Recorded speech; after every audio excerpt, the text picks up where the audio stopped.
Sebelum kemarin event sebelum dinyatakan presidennya adalah siapa gitu ya, dinubuatkan gitu. Nah, kita mau klarifikasi nih, ya jadi kira-kira dari mana asalnya sebenarnya mulai rumor bahwa Pak Gilmer adalah pendukung Pak Prabowo atau Gerindra, itu dari mana asalnya sebenarnya? Jadi sebetulnya gini, Ya, pertama-tama harus kita tahu dulu pemilu itu luber, ya, langsung, umum, bebas, rahasia. ya, Nah, lalu yang kedua dalam pemilu yang paling nggak boleh adalah golput, golongan putih, jadi Ya. tidak memilih. Nah, itu nggak boleh. Jadi kalau ditanya apakah saya memilih, harus dijawab iya. Ya. Siapa yang saya pilih nggak pantas saya ucapkan, Gitu ya. karena saya mau pilih Jokowi atau Prabowo sebagai tokoh agama, saya pikir nggak pantas Gitu. untuk disampaikan. Nah, jadi ada namanya pemilih, ada namanya pendukung, Ya. ada namanya tim sukses. Oh, gitu. Nah, kemudian beredar isu saya ini tim sukses dan pendukung Pak Prabowo. Nah, saya pikir kalau hamba Tuhan, pendeta gitu kan pantasnya cuma pemilih aja, Ya. gitu ya kan. Janganlah kalau kita hamba Tuhan atau pendeta sampai pendukung, apalagi tim sukses gitu Ya. ya. Baik Jokowi maupun Pak Prabowo kan gitu, karena yang namanya gembala jemaat khususnya kan harus berada di antara seluruh golongan. Nah, Gitu. kemudian saya pun sedikit terkejut karena gini, Ya. tanggal berapa tuh ya? Awal-awal Juni kalau saya nggak salah. Jadi itu rumor itu mulai ada dari awal Juni. Awal Juni. Jadi tiba-tiba saya lagi pelayanan di mana ya? Saya lagi di Manado apa di mana? Tiba-tiba saya dapat kabar. Iya. Pak Gilbert, sekarang sibuk urus itu. Apa tuh namanya? Sibuk urus Pak Prabowo. Iya. Nah itu abis pileg, jadi abis April, Mei. Oh, bulan Jadi Mei. Mei, gitu bulan Mei. Saya bilang, hah? Urus gereja aja masih belum beres, saya bilang gitu, ngapain urus pemilu? Iya. Gitu. Saya tanya, dari mana isunya? Iya. Udahlah jujur aja lah, gini kita sama teman gini. Saya bilang enggak. Nah terus kemudian Pak Rubin Adi. Rubin Adi telepon, dia bilang gini, you terlalu keras you dukung Prabowo. Hah? Saya bilang dukung Prabowo dari mana? Saya bilang gitu. Iya. Orang di gereja saya kebetulan punya 9 tim pastoral. Iya. Nah, tim pastoral saya itu bahkan saling ceng-cengan satu sama lainnya karena yang sebagian ada yang nomor 1, sebagian ada nomor 2. Oh, begitu. Saya yang bilang sudah jangan pada ribut. Mau nomor 1, mau nomor 2, Yesus tetap Tuhan dan Raja. Iya. Gitu. Jadi di gereja, di jemaat semua tahu. Tanya Iya. sama jemaat saya, Iya. boleh lihat saya punya Twitter @pastorgilbertl gitu. Saya selalu berusaha netral gitu. Kenapa?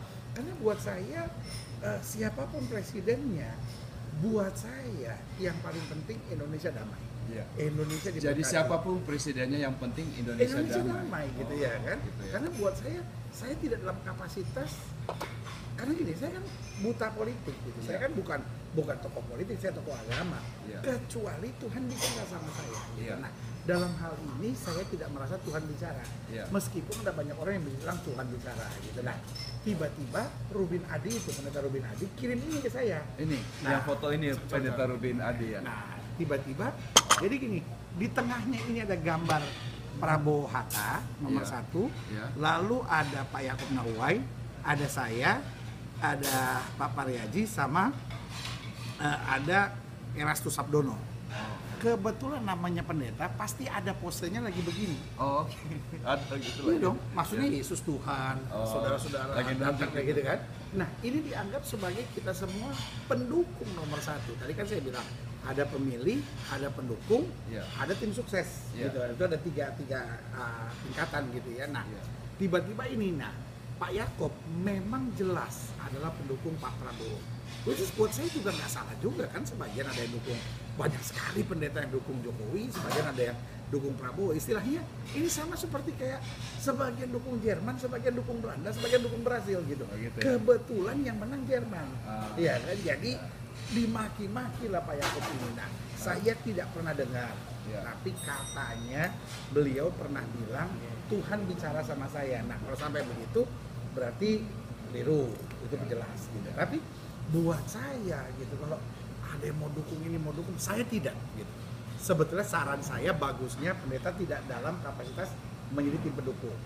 Buat saya pendeta memilih aja lah, jangan sampai ya golput juga kan nggak bagus gitu ya kan gitu. Nah kemudian dari sini pendeta Ruben Adi itu bicara ke saya gitu, baru saya bilang hah enggak tuh. Nah kemudian saya buat klarifikasi gitu, karena Pak Erastus juga merasa keberatan gitu. Bahwa jadi ada yang keberatan yaitu Pak Erastus dan Pak Gilbert. Iya. Nah kalau Pak Pariaji gini, Pak Pariaji kebetulan beliau yang membaptis Hashim. Meskipun tahun 2002 saya juga ada bersama di situ. Waktu dibaptis. Tahun 2002 jadi Pak Gilbert hadir pada waktu Hashim dibaptis. Kita berdua yang membaptis. Ya, membaptis gitu. ya. Nah, saya dan Pak Pariaji itu tahun 2002. Belum ada Gerindra, belum ada apa-apa gitu. Nah, kemudian yang kedua, kenapa Pak Pariaji mendukung? Karena Pak Pariaji anaknya Aristo itu adalah caleg untuk DPRD Partai Gerindra yang kemudian lolos menjadi anggota DPRD gitu. Jadi kedua ini memang pendukung, tapi saya dan Pak Erastus kita nggak memberi dukungan sama sekali, maksudnya dalam arti kata apapun enggak. Bahkan pernah ada isu bahwa saya berkhotbah tanggal 27 Juni dan 18 Juli gitu. Tidak gitu. Kita tidak. Bahkan diundang aja enggak, masa tiba-tiba saya datang, "Oh, saya mau khotbah" gitu kan enggak. Iya kan. Nah, yang ini banyak beredar ini mengenai di kalangan ini di Kristen. Pada waktu itu ada kebaktian event sebelum dinyatakan presidennya itu tanggal berapa waktu itu? Di Jakarta. Itu 18 Juli. 18 Juli. Jadi dibilang ucapan syukur kemenangan. Ucapan syukur kemenangan Bapak Prabowo. Bapak Kataya. Nah, tanggal 20 Juli kalau saya, 21 Juli, saya telepon anaknya Pak Yakob Nahuai. Gitu. Saya tidak hadir, sama sekali tidak hadir. Jadi Pak Gilbert tidak hadir juga, tidak tahu juga, tidak diundang juga. Tidak diundang Jadi, juga. waktu dibilang ada pengkhotbahnya 3, sebetulnya orang Kristen cukup orang Kristen sebetulnya cukup ngerti aja. Tidak ada KKR 3 pembicara. Iya kan, mana ada KKR 3 pembicara dalam satu event, kan nggak mungkin. Itu aja udah nggak mungkin. Cuman waktu sekretaris saya telepon Kira waktu itu, jadi Bapak Arion Betagalung, jadi telepon Kira terus minta, loh kok ini ada namanya Pak Gilbert sementara Pak Gilbertnya nggak pernah diundang. Oh minta maaf, kita tidak pernah keluarkan undangan itu. Jadi ada undangan berbeda. Yang keluar di BBBB itu adalah hasil editing dari orang gitu. Tapi saya sekretaris saya dikasih lihat, ini loh undangan aslinya. Undangan aslinya ada beberapa keanehannya. Yang pertama, acaranya jam 6 sore. Di undangan yang beredar itu jam 5. Yang ketiga ada nama 3 pembicara, yang kedua ada 3 nama pembicara. Padahal tidak ada nama pembicaranya gitu. Yang ketiga ditulis Prabowo hadir, padahal Prabowo tidak hadir, dan di undangan itu tidak ada kehadiran Pak Prabowo. Jadi, dan yang keempat, acaranya berlangsung di JCC Plenary Hall, padahal acaranya berlangsung di bukan plenary. Yang satu lagi apa? Satu lagi yang Cendrawasih Room. Jadi ada 4 kesalahan dari antara undangan yang dikeluarkan oleh panitia sama undangan yang diedit oleh orang-orang yang tidak bertanggung jawab untuk mengadu domba orang-orang Kristen gitu. Iya. Saya terima kasih Pak Gilbert. Jadi Pak Gilbert klarifikasi bahwa beliau tidak pernah mendukung salah satu kandidat. Secara ofisial tidak pernah. Bahkan beliau adalah seharusnya netral. Saya dalam hal ini sangat netral. Jadi, netral ya. Di gereja, di jemaat, di tim pastoral kita, selalu saya bilang, karena mereka tanya, gitu, jemaat juga tanya, Pak Gilbert, mana yang harus kita pilih? Lalu saya bilang doa, tentukan pilihan. Gitu Karena ya? di antara doa dan tentukan pilihan kan, ya. Kalau di Amerika antara Republikan sama Demokrat itu kan beda sekali dia punya program kan.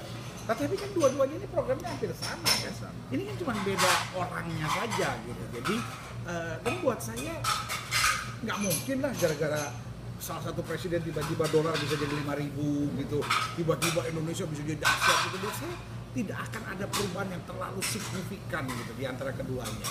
Jadi buat saya Pak Prabowo dan Pak Jokowi masing-masing punya kekurangan. Pak Prabowo dan Pak Jokowi masing-masing punya kelebihan. Nah sekarang tinggal kita doa mana yang Tuhan pilih, mana yang Tuhan pakai gitu. Nah hari ini di mana berlangsung wawancara ini kan sebetulnya proses MK masih berjalan. Jadi masih ada tuntutan. Nah buat saya sebetulnya kan sederhana. Intinya yang menang memimpinlah dengan tanggung jawab, yang kalah berjiwa besarlah untuk menerima kekalahan, kan gitu aja. Toh yang penting Indonesia damai. Itu buat apa ada satu yang menang tapi Indonesia akhirnya hancur, kan gitu. Betul nggak? Ya kan kita semua baik yang di Indonesia, baik yang di Amerika maupun di seluruh dunia, kita sebagai orang Indonesia pengennya Indonesia damai, Indonesia bersatu. Anggaplah kompetisi ini sudahlah stop. Dan pidato pembukaan, pidato pertama ketika Jokowi terpilih jadi presiden itu bagus. Mulai hari ini stop nomor 1, stop nomor 2. Ya ada nomor. Sekarang yang 3. ada nomor 3 Persatuan Indonesia. Persatuan Indonesia. Yang kayak begini nih agak tua. Zaman sekarang begini. Tiganya. Gitu. Ya, Jadi gitu ya. yang paling penting sebetulnya kita stoplah bikin isu-isu yang enggak gitu. Stoplah mau diadu domba gitu, stoplah gitu. Dan apalagi sekarang gitu. Buat saya sederhana aja kok gitu. Stoplah nomor 1, nomor 2, stoplah itu. Jokowi sudah terpilih sebagai presiden, ya sudah gitu. Nah sekarang ada kasus di MK sedang berjalan, ya kan? Ya kita doakan satu. Kalau buat saya tidak kita doakan siapa yang menang, siapa yang kalah di MK. Buat saya sederhana aja sekarang. Yang penting jangan ribut dah gitu ya kan. Kondisi udah bagus sekarang setelah terpilih Jokowi, kondisi juga udah bagus kok gitu ya kan. Sekarang tinggal kita doakan. Toh menang atau kalah kan ini sebuah kompetisi biasa. Sama kayak pertandingan Piala Dunia kan. Yang pilih Jerman, yang pilih Belanda, wah Jerman akhirnya juara. Ya udah nggak usah ribut gitu. Toh kalau misalnya Gerindra dan koalisi merah putihnya mau tetap berkarya, kan tetap bisa berkarya selanjutnya di dalam parlemen dan lain-lain. Nah, Jokowi yang terpilih jadi presiden, ayo kita dukung bersama, gitu aja. Yang penting stop lah ribut-ribut, apalagi gereja Tuhan. Kita kan kelompok sebetulnya juga minoritas. Meskipun roh di dalam kita lebih besar, tapi udahlah. Jangan sampai gereja terpecah-pecah, mari kita bersatu, layani Tuhan. Karena yang kita layani bukan Jokowi, yang kita layani bukan Prabowo, yang kita layani adalah Tuhan Yesus. Dan Tuhan Yesus kepala gereja. Amin. Karena Tuhan Yesus kepala gereja, mari kita bersatu. Kan begitu? Bagaimana Bu Cek? Jadi begitu penjelasan dari Bapak Gilbert. Saya sendiri adalah teman dari Facebook dari Ibu Renda. Saya bisa sendiri menyaksikan, saya sudah baca kebetulan tadi pagi ya, bahwa pada bulan Juni kemarin, bulan Juni event sebelum belum ada pemilihan apa itu, saya ada baca diposkan oleh Ibu Renda bahwa ini adalah sikap dari Bapak Gilbert, bahwa Pak Gilbert itu netral, tidak mendukung salah satu kandidat. Jadi bukan karena gara-gara ini setelah menang Jokowi baru menyatakan ini, bukan. Memang event sebelum itu sudah begitu. Dari bulan Juni, itu betul ya? Betul ya? Pernyataan kita dari pertama. Dari bulan Juni ya, gitu ya. Oke, itu sedikit. Ini sedikit ini kita lagi memakan punan kepala ikan nih dengan ini anak-anaknya ya. Di daerah saya hai. Siapa?